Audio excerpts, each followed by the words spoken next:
Hi guys, and welcome back to the channel on this rather dull December afternoon. Probably the last video of the year, but trying to end on a high. So what I'm going to go through today is a summary of my 2.5 years ownership of the car. All the modifications I've done, not in particular depth, but need to get through them quick, and there's quite a few bits to mention. And then some very big plans that are happening next year.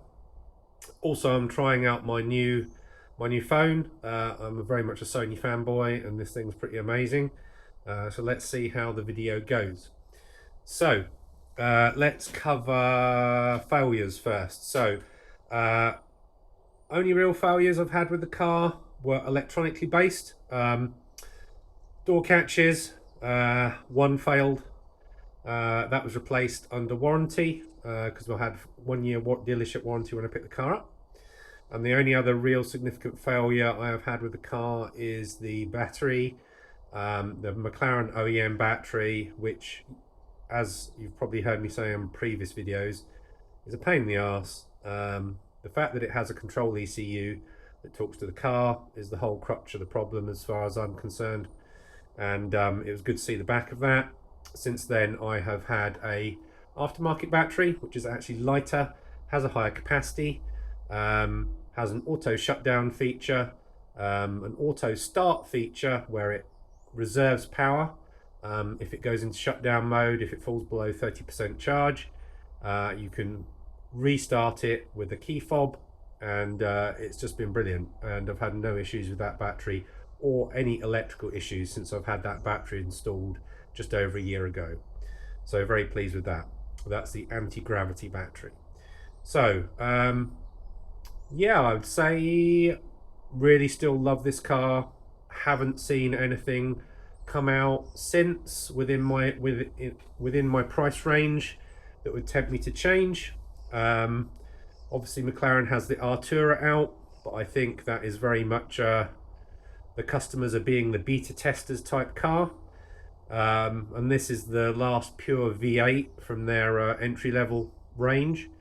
I'm still very much a petrol head, very skeptical about the future of electric cars. Yeah, there's just really nothing out there as far as I'm concerned within my price range that looks as good as this and is as fast as this. So still very much in love with it. Going to be keeping it for the foreseeable future, and very big upgrades coming next year, which I'll get to at the end of the video. Okay, so let's get on to the upgrades I've done so far. So starting at the front, we've got my 4-dot number plate. That's been brilliant. I have a custom badge. So this is an OEM carbon badge that I've added the red swoosh to. Just as everything with me, I like to be a little bit different. I've had the bonnet, the wing, and one of the side panels re-PPF'd due to wear and tear. The rest of the PPF is original, and the car is fully PPF'd.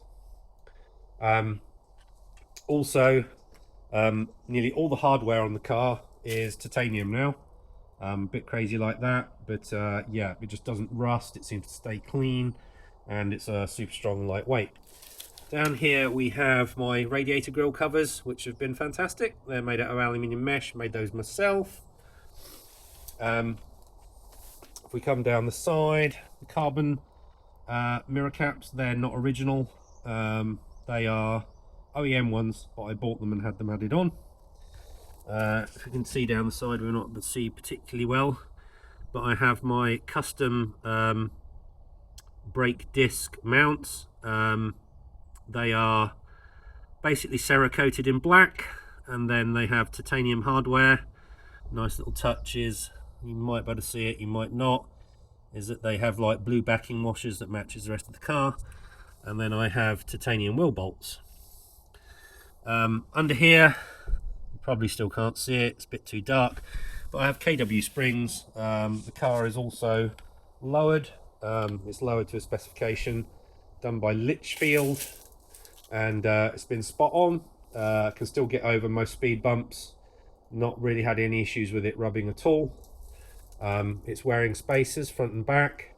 Spacers I've had to devise myself because literally I couldn't get it right. But it's just about where I like it to be stance wise now, because I am a bit of a weirdo like that, to get the car looking spot on.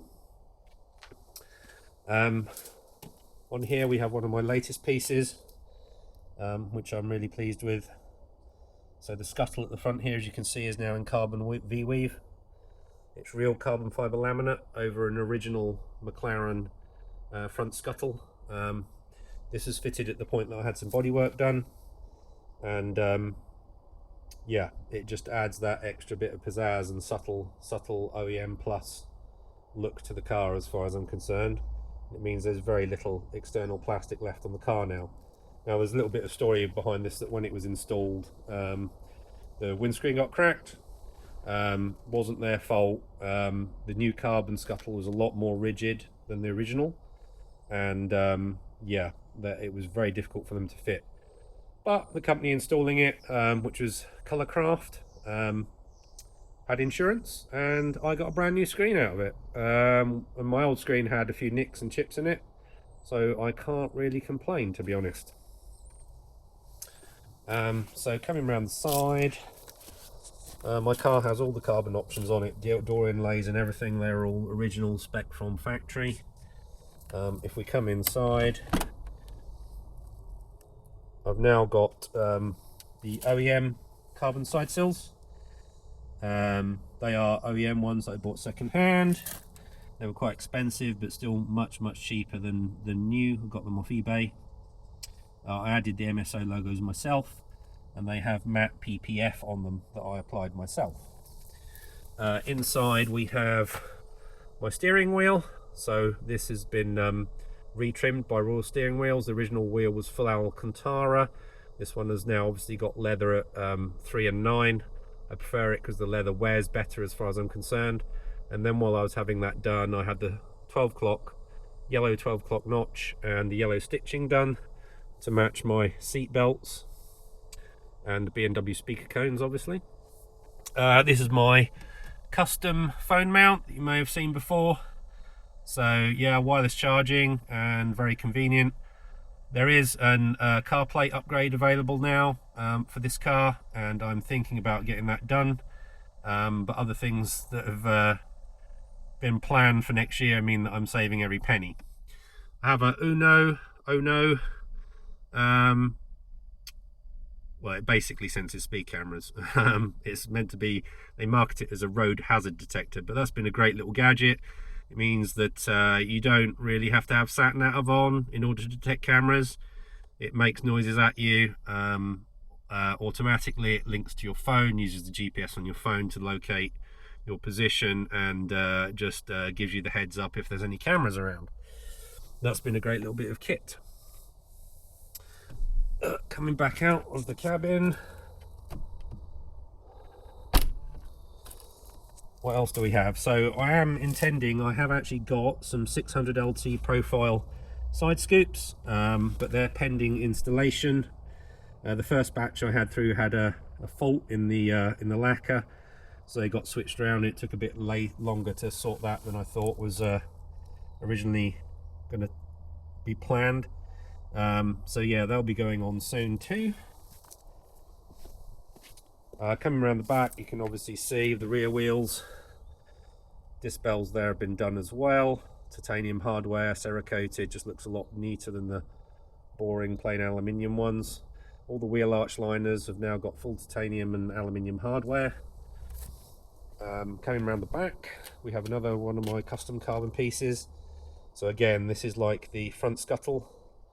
It's an original McLaren part that's been carbon laminated by Hypercarbon.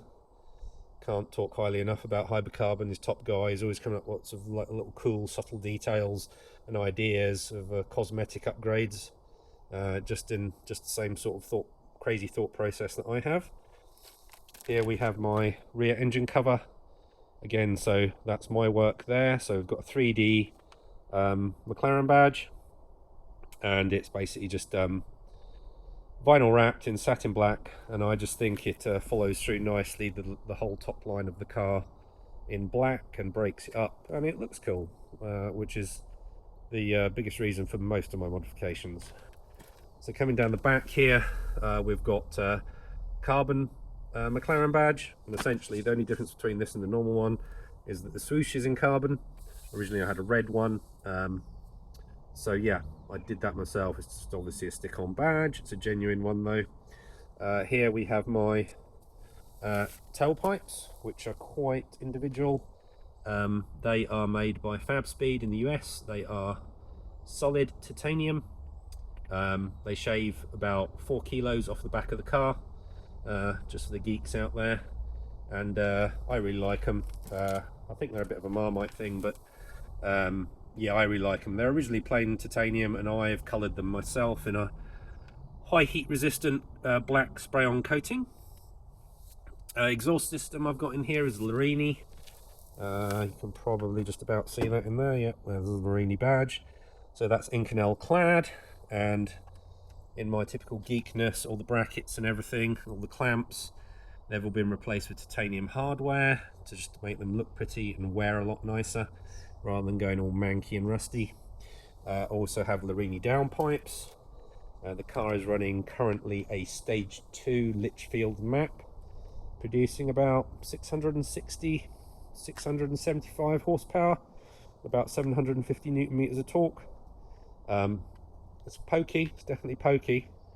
Not pokey enough though, as you'll find out soon. Where are we? Yeah, I think that's pretty much everything.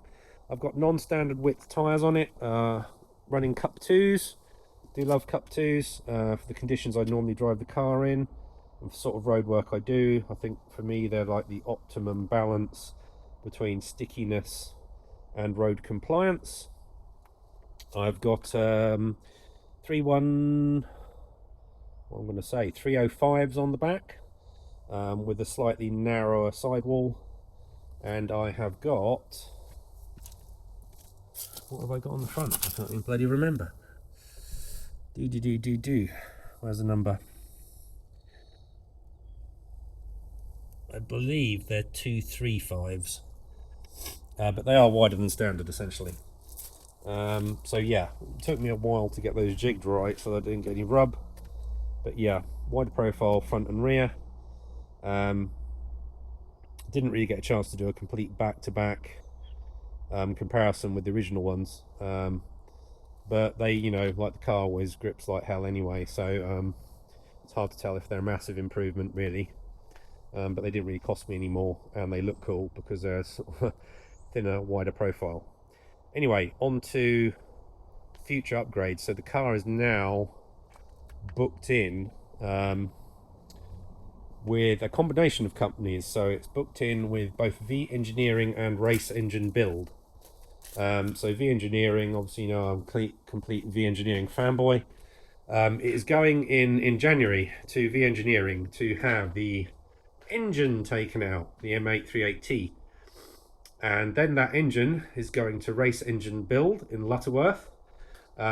Just for all of you out there who don't know, Race Engine Build is run by a chap called Dave. Dave used to basically was a chief engine builder for McLaren for all the GT cars for nearly 10 years.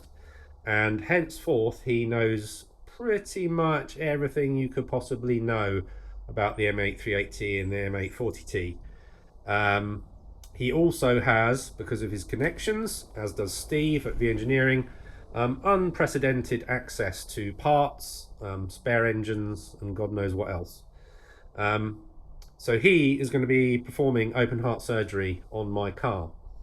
Now, the original idea was to have a full upgrade, so forged components installed in the engine, and then on top of that, hybrid turbos and an M engineering map. And the idea was to get sort of north of 800 horsepower out of the car. Because of the costs that it's turned out to be, after having done more and more research and talked to various people, I'm having to do it in 2 parts, so I just can't afford to do it all in one chunk. So step 1 of the upgrade is like the most expensive part, basically. So it's having the engine out. Dave's going to perform open heart surgery on the engine, and it's going to have forged conrods, forged pistons, liners, and all the relevant seals, etc., upgraded and replaced. That will then bulletproof that engine up to potentially 1,000 horsepower. And although it's been reliable for me, I know that there can be issues with the 838. This one is kind of at its upper limit. I've completely geeked out and used sort of like Dave's knowledge to my advantage. And essentially the engine that's in this, with the conrods it's got in this, etc., is the same spec that's in the 675 LT. And that's where that engine is at its limit, essentially. And I know a lot of people tune them straight out the box, all to 700 or 800 horsepower. But if you've ever watched Tavarish's channel and watches 675 blow a piston out of the block when he had his tune to like 800 horsepower on a stock engine, then I just don't really want to take that risk, and I like to do things properly. So the idea was to have the engine bulletproofed. It'll then go back to V-engineering, and it's going to have a couple of other modifications done, recommended by Steve when it's there. For all those you don't know, who haven't watched someone take the under tray off your car, generally nearly all of the cars sweat or leak a certain amount of oil. Now mine doesn't drink that much oil, but it definitely sweats oil, because nearly every service there's some oil on the inside of the under tray. So Steve has recommended a catch can that is the same one fitted to the Senna, and it's not really that expensive, and it doesn't cost any extra to install it while the engine's out. So I'm looking at having that done. I'm also looking at having obviously the intake scoops put on, partly cosmetic, but in theory obviously it lets more air in. And then on top of that there's a sort of annoying rattle, which I'm told is to do with one of the pumps rattling against the carbon tub. So I guess there'll be some foam stuffed in there to stop that from happening going forward. As ever, Steve knows every nut and bolt on these things, so I trust him and his advice implicitly. And then when the engine's back in, with those minor upgrades around the engine, as well as the fairly major upgrades inside the engine, it'll be having an intermediary map.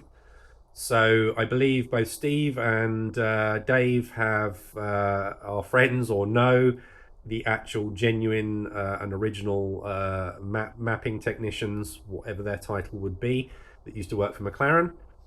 And we're going to have a map done on the car to eke as much power out of the stock turbos as we can.